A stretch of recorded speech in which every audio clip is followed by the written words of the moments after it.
For today's video mga ka-partners, samahan niyo akong gumawa ng birthday cake at ng pizza ni Partners Mikya.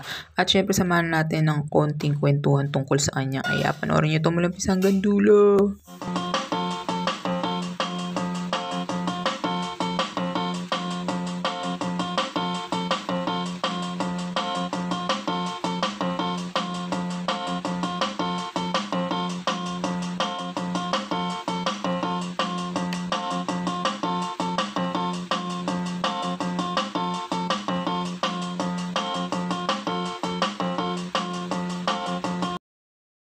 What's up guys? Tara, samahan niyo ako na magluto ng cake at syempre ng pizza. Ngayon, birthday ni Mikya.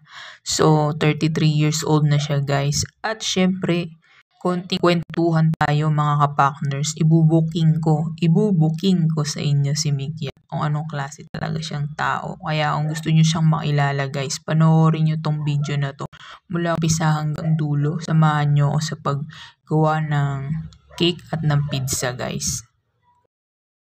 Day 2. Nung first celebration ni Mikya ng birthday na magkasama kami is 19 years old siya guys. So, nagkakilala kami is 18 siya. So, ako nasa 20s na ako nun. Kaya, mas may edad ako sa kanya. Mas ahead ako talaga sa kanya. So, 18 siya nun, ako nasa 20 na. Pagkatapos, ano na siya nun, magna 19 nung naging kami. Kaya, first celebration ng birthday niya na magkasama kami is 19 years old siya. So yun, mula 19 years old guys hanggang 33 years old, kasama ko pa rin siya na nagse-celebrate ng birthday niya guys. So syempre ibubuking ko si Mikya. Alam niyo ba si Mikya guys?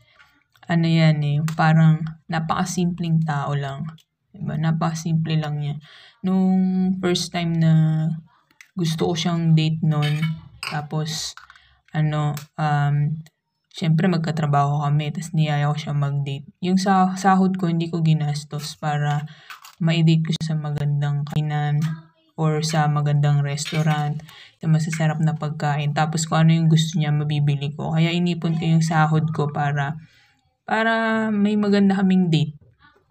Pero alam nyo ba guys, si Mikya, hindi niya alam yung mga pagkain. Wala siyang idea sa iba't ibang pagkain. Ang alam lang niyang pagkain ay luto ng nanay niya.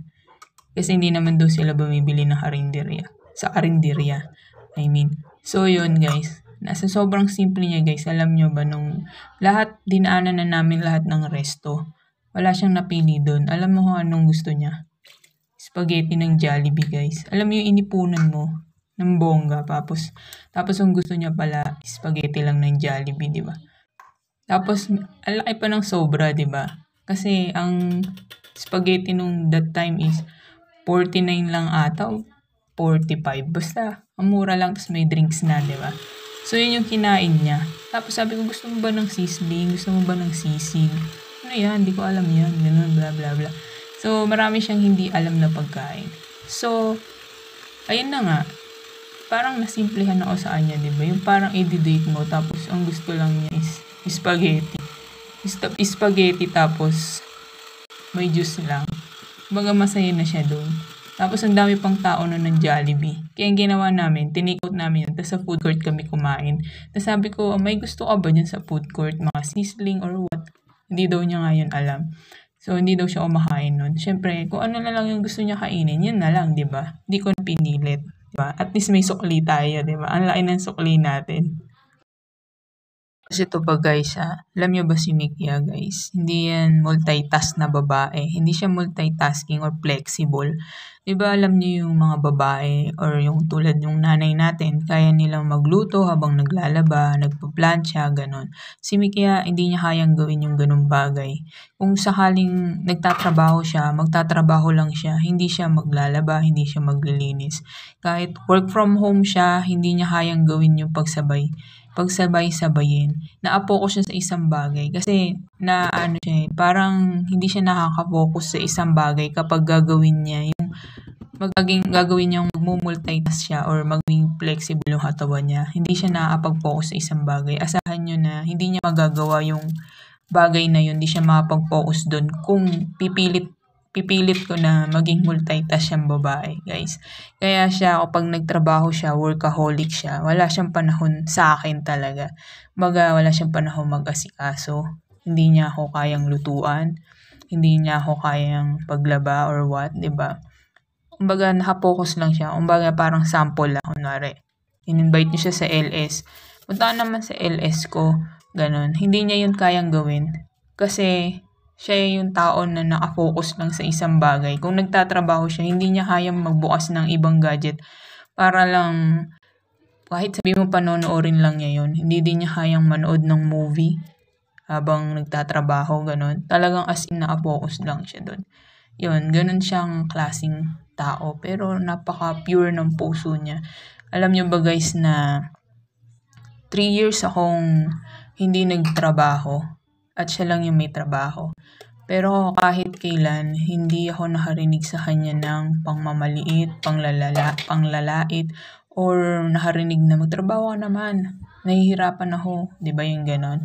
Hindi ako nakarinig sa kanya ng ganon. So ginawa ko kasi yun kasi 'di ba bilang isang part ng LGBT, kasi ang mga tao alam naman na pag sinabi mo LGBT, kapag may pumatol sa yung straight woman or straight guy, sasabihin nila pinatulan ka dahil sa pera.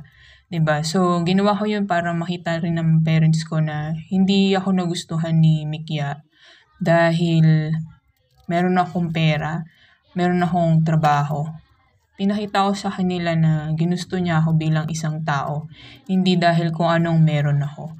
Ganun kabuti yung puso ni Mikya, guys. Hindi siya mapanghusga. Wala siyang itatanim sa'yo na masama. Kumbaga, titignan ka pa rin niya ng mabuti, ng maganda, kahit meron kang pagkukulang, guys. At alam niyo ba, guys, si Mikya, malakas yan mang-asar, pero pikod niyan, guys. Tsaka si Mikya kasi, guys, alam niyo yung style niya, kaya lagi yan naiinis sa akin. Maulit kasi ako, ayaw yan na minsan may ginagawa siya, tapos kinukulit ko siya, tapos gusto ko minsan pansinin niya ako. Kaya dyan siya naiinis. Kaya minsan, ganto na yan na pag naiinis na, ano ba? Parang alam mo yung yung high blood na siya. Pero tutuusin, ganun talaga sila magsalita, guys. Yung parang galit. Diba, minsan nga, kukulitin ko yun. Tapos, explain mo kasi sa akin. Tapos, pag nag-explain siya, parang high blood na yung itsura niya. Yung boses niya parang mataas na. Pero parang galit na siya. Pero hindi siya galit pag ganun, guys.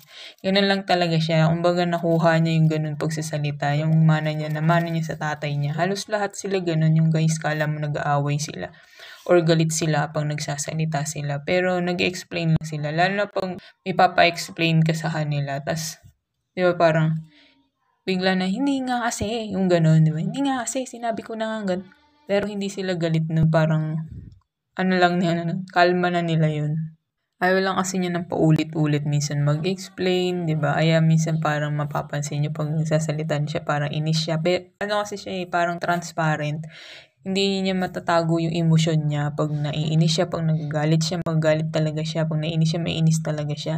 Diba? Lalo minsan pag nag-explain siya paulit-ulit, naiinis siya, makikita niya na naiinis siya. Pero pag talaga totally galit si Mikya, guys, hindi na siya nagsasalita.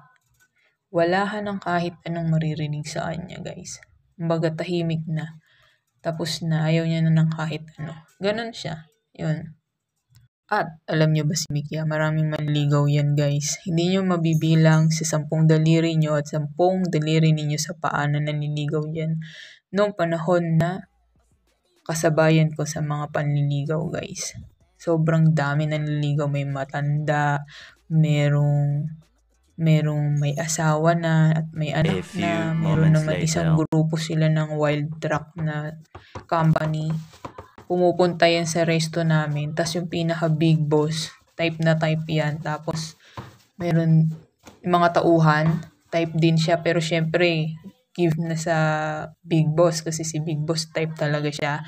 Tapos meron ding Sagu, meron ding Mr. Donut, meron din sa parang sa may palengke, ganun. Parang kapatid ng tropa ko, crush din siya, merong barker doon sa looban nila. Ang dami kong kasabay, guys. Kaya parang hindi ko expect na ako yung talagang yung pipiliin niya talaga guys. Kasi sa sobrang dami na naliligaw, may mga dinate din yan. Pero ako pa rin yung pinili niya. Diba? Nagwagi pa rin ako guys. Kaya wala akong masasabi sa tao na yan kasi napakabuti ng puso niya guys. Kaya mula noon kung sino yung Mick yung nagustuhan ko hanggang ngayon siya pa rin. Walang nagbago, 'di ba?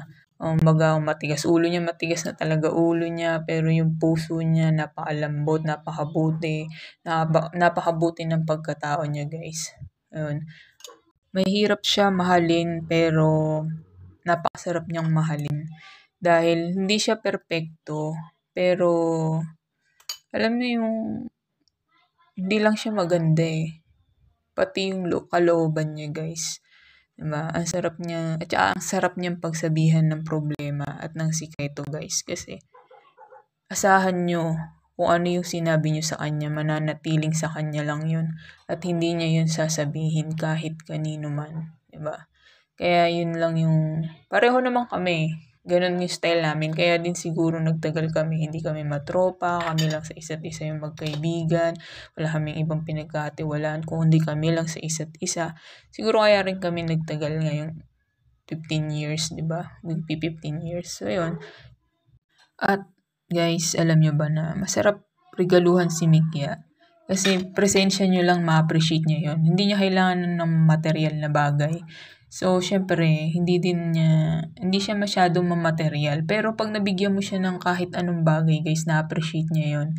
Kasi, alam mo, hindi mo kailangan mamahalin na bagay. Gusto niya pagkain lagi. Kasi kaya pag ako minsan magbibigay sa kanya ng material, sana pagkain na lang binili mo, ganito ganyan, sayang naman. Sana nagluto na lang tayo para ganon siya kasimple, di ba? Kumbaga parang, mas na-appreciate niya yung bagay na simpleng ibibigay mo sa kanya. 'Di ba? So, bigyan niyo siya ng pagmamahal, na-appreciate niya yun. 'Di ba? Bigyan niyo siya ng oras, na-appreciate niya yun. Lahat yun, na-appreciate niya, guys. So, alam niyo ba, guys, isa pang bubuin ko si Mikya. Kumakain siya ng gulay kahit walang sahog. Kakain siya kung ano lang yun nasa harapan niya. Kasi ako guys, hindi ako kumakain ng gulay na walang sahog na karne. At hindi din ako kakain ng gulay lang tapos walang kapares or walang pritong isda or ganun. Siya kaya niyang gawin. Kumbaga, napakasimple niya. Kahit anong yain mo sa kanya, kakainin niya yun. Walang kahit anong arte. Yun siya kasimple. So yun, iniisip ko kung meron pa akong ibubuking sa kanya. Siguro wala na, siguro. Yun lang ang sasabihin ko sa kanya sa aking payaba. Happy birthday payaba ko. Happy 33 birthday. At sana maging malusog tayo para humaba pa yung buhay natin na magkasama tayo. Diba? Hanggang sana marami pa tayong pagsamahan na birthday mo at birthday ko. Yun, maging healthy ka lang.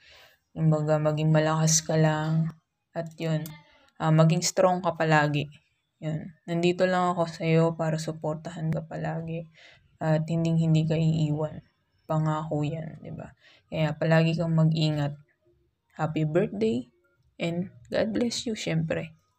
So, yan guys. Alam niyo na kung bakit ako laging nagluluto. Kasi syempre, ang inyong lingkod na Mikya ay hindi talaga nagluluto. So, yun, nagluluto naman siya. Alam niyo ba guys, nung una nakilala ko si Mikya, hindi siya talaga marunong magluto. Sabi ko sa kanya, sayang yung mga recipe ng nanay mo na gata, pag-aralan mo para malaman ko din kung paano lutuin. Kasi sayang naman kung walang masasalinan. Doon siya nag-start na matutunan ang pagluluto. So, ngayon, marunong na siya kahit papaano, pero sa ibang mga bagay na luto, hindi natin siya maaasahan. Pero okay lang yun kasi nandito ako para ipagluto siya at hindi ako magsasawang pagluto siya parati. Kaya yun na guys, lahat natin nasabi ko na. So, syempre guys, sa mga nanonood mo lang umpisa hanggang dulo, huwag niyo kalimutan na mag-subscribe at i-click ang notification bell button para laging update sa aming video, guys. At syempre guys, sa mga nanonood mo lang umpisa hanggang dulo, sabi ko nga, maraming salamat at sana gustuhan ninyo ang pagbubuking ko kay Mikya. At hanggang sa susunod na vlog, bye-bye, paalam, ingat, God bless.